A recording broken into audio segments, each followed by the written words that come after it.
Welcome to our post-show Supercross Live on supercrossonline.com, fueled by Monster Energy. I'm Lauren Abraham, standing here with Jim Holley, and wow, did we see some incredible racing tonight. Dean Wilson just happened to take the main event in the lights division. Well, he rebounds from last weekend, Lauren. You know, he had that 6, and he was disappointed with himself. He comes back here tonight in Phoenix, and he knows he's got to make a statement because Cole Seeley wins last weekend, and Cole Seeley ends up finishing 5th. So, I mean, he's tightening up the points, but it was a good win for him. But, you know, I was more impressed with Marvin Musquin, the man from France, in his second ride here. You know, last year he was injured. He finishes up second. He put in a great ride. And remember at Anaheim, I was telling you, watch this guy. He's got good lap times, and he finished up 4th there. So he comes back with a second. He's happy and everything. And 3rd place, what a ride that was. See, Tyler Rattray. Tyler Rattray, and I was mentioning Tyler Rattray because that guy got the whole set. He collects $1,000 from Nuclear Cowboys. He's taking his team out tonight. Exactly, and most of all, he's got the point lead. He can come into Dodger Stadium next week and run that red background because Tyler Rattray is leading the points on that West Coast after 2 rounds. Now, what a performance by Eli Tomac tonight. Wow, taking it from 12th place all the way to the leading pack.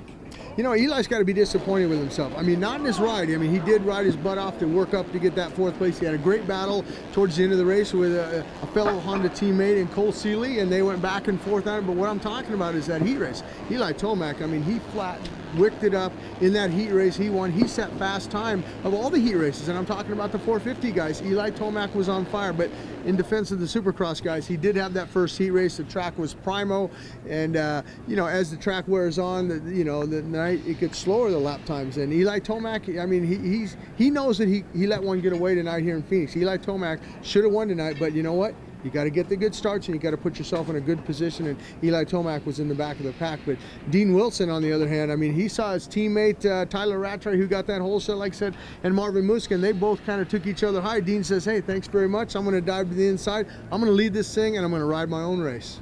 And you talked about the track earlier. That definitely had a major effect on where these guys podium tonight.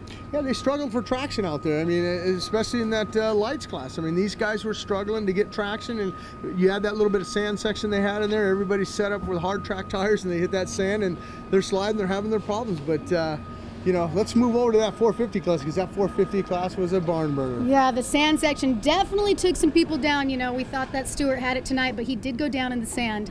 But Ryan Dungey, he made history tonight for Team KTM. He did, and I'm happy for KTM. I mean, you know, I've ridden Yamahas all my life, and I'm a Yamaha guy, but, you know, it was just good for the sport of Supercross to see a KTM win. These guys have put a lot of money into their effort, and to come away with their first Supercross win on American soil, Roger DeCosta, the whole team over there, Ryan Dungey, I mean, you know, I saw it in his eyes last week, you know, after he finished up on the podium. He knew that, hey, we're going in the right direction, and they went back and they did some homework, but he was under the radar the whole night. I mean, his time practice, I talked to him, oh, look at Dungey, man, he's really not putting in the times. He was kind of quiet all day. He was, but when that main event came and that gate dropped, he runs it off into the turn 1 down there, and comes away with that $1,500 from Nuclear Cowboys for that whole set. It reminded me of Kevin Atherton, some old dirt track buddies of mine, running it into turn 1, because Dungey came with it. He did not look back. He led every lap, and that guy did not make a mistake. I mean, I was watching him out there. He hit every line, every time, all his braking points, all the time when he turned the throttle on coming out. That rear wheel didn't break loose once with him. He rode a phenomenal race. But I'm going to transition over to the 2nd place guy, Jake Weimer. I mean, it's a favorite of ours. Amazing. I mean, Phoenix has been good to Jake Weimer. He's won here before. He's won lights championships. But that guy comes out, has a little help from Ryan Villapoto in that heat race. Ryan Villapoto going down. Jake Weimer comes away with his first win. He's feeling confident when he goes back there. He knows, hey, tonight I can be on the podium. And Weimer comes away with that 2nd place finish. He was very happy earlier tonight. And then Villapoto, I mean, he was hauling up the whole back of the entire race, and then all of a sudden he's in 3rd.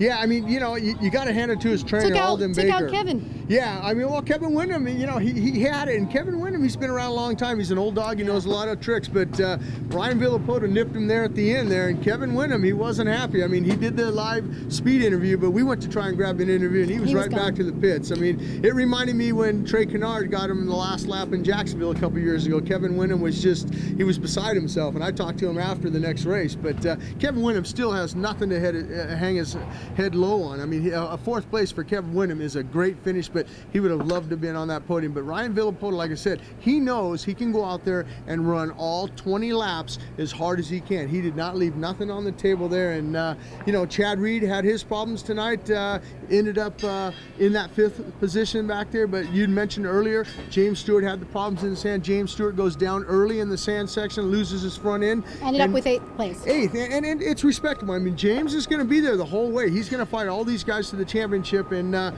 we got a fight on our hands, and we're heading to Dodger Stadium next week, and it's going to be great there. We'll see you in Los Angeles. That wraps it up for our post show. I'm Lauren Abraham here with Jim Holley. Thank you for joining us.